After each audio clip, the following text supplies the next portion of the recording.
Dear New York, you can lift a historic theater off the ground, you can build a city on top of a rail yard, you can raise towers that scrape the sky. But there is one thing you rarely seem to fix for good: the subway.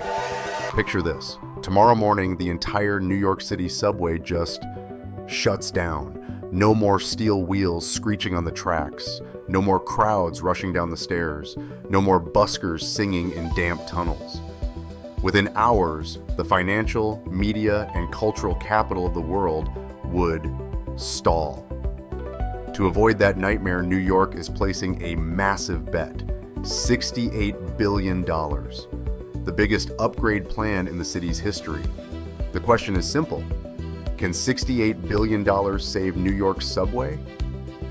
Can that much money really save a system that is both a legend and a disaster? In today's video, we're going underground to answer: why is the subway so broken that the whole world shakes its head? What this $68 billion plan is actually going to do, and whether New York can ever get a system like Hong Kong or Tokyo, or if it's destined to live with its own beautiful monster forever.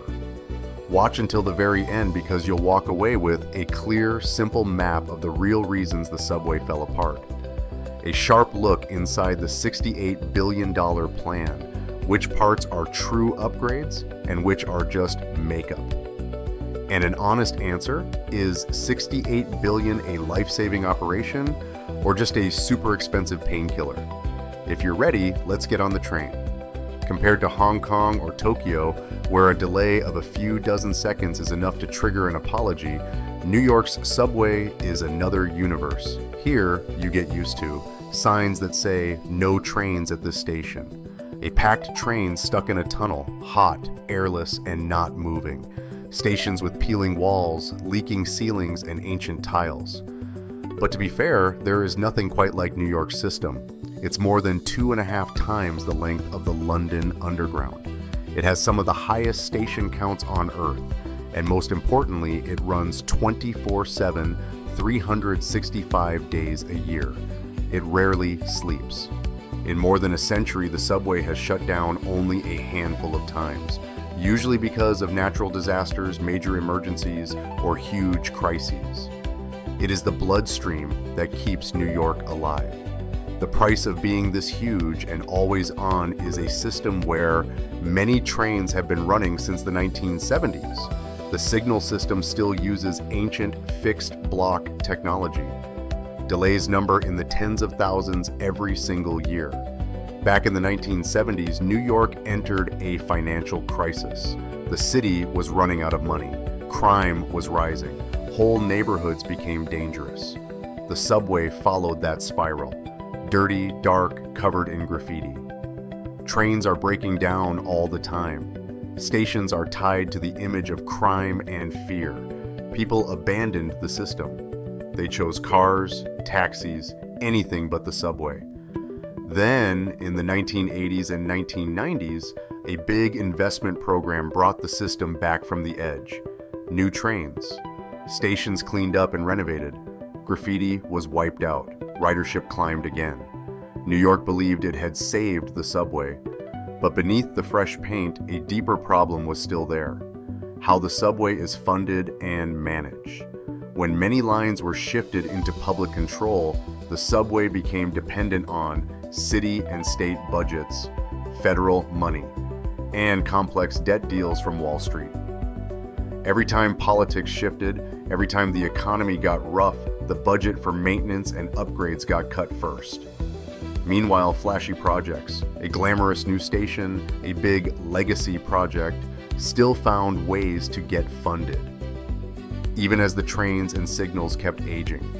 At one point, the MTA was spending more on debt payments and fees than on basic track and signal maintenance. So it's no surprise that the rails wore out. Spare part warehouses began to look like museums. Bit by bit, the entire system started to crumble. Now and then, a strong leader would appear. They'd propose a big reform plan. They'd earn a nickname like Train Daddy. But after a few years, their power would be cut back. Politics would interfere. They'd move on or be pushed out. the long-term strategy never fully landed, and the system slipped back into the old cycle. In 2024, the MTA announced the 2025 to 2029 capital plan. Total price tag, $68.4 billion. The largest spending plan in the city's history, the goal, refresh the subway.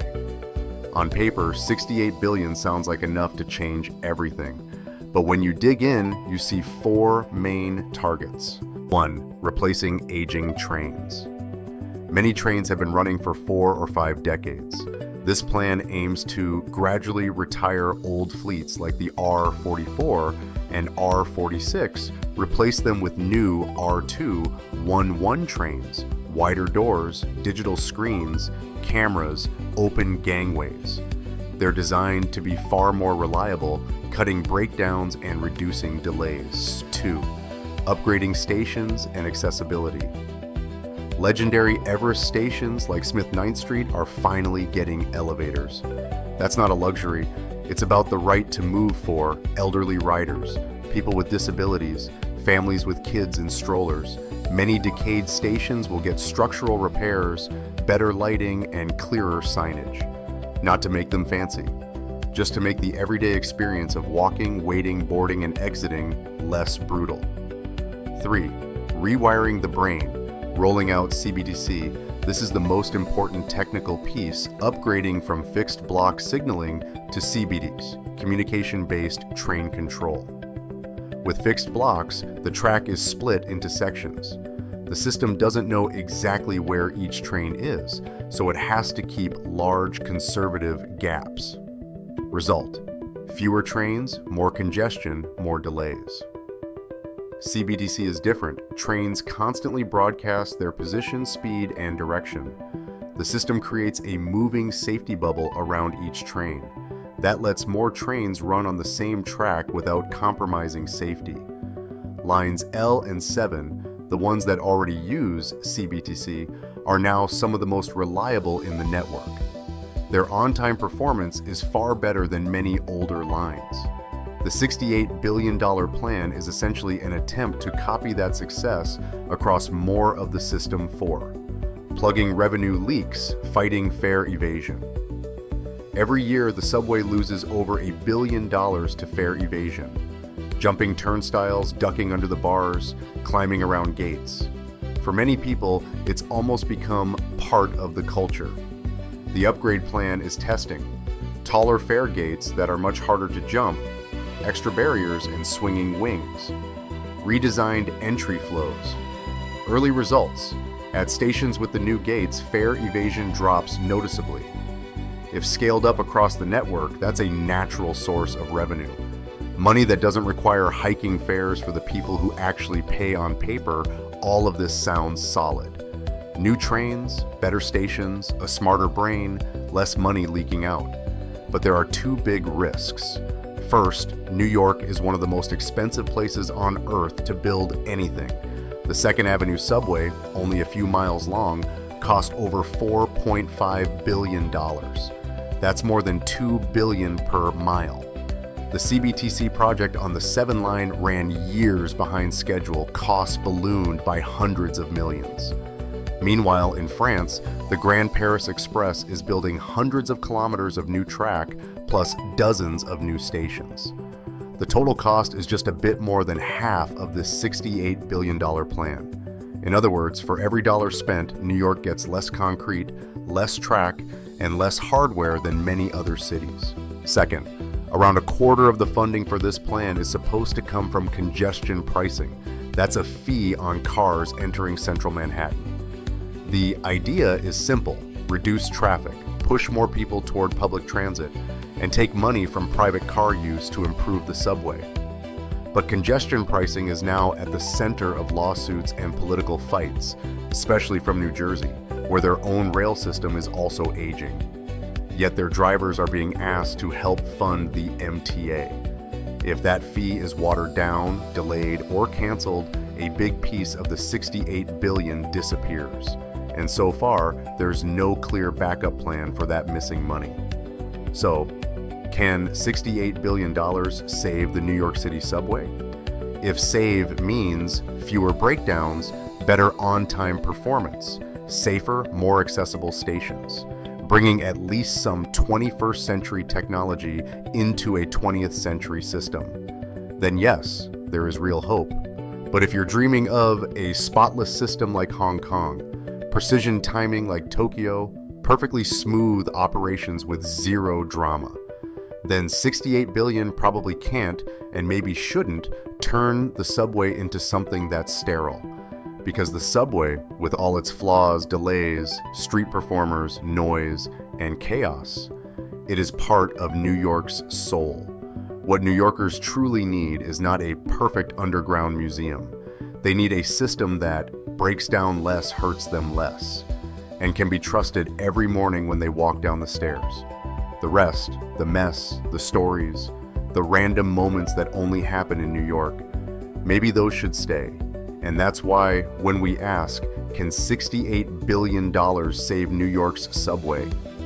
The most honest answer might be, it won't turn the system into Hong Kong or Tokyo, but if the money is used the right way, it can keep this chaotic heart beating in a way that feels deeply, uniquely New York. At the end of this video, drop a comment. Do you think $68 billion is enough? Or does New York need even more than that? Don't forget to like, subscribe, and share if you think this is a story worth talking about.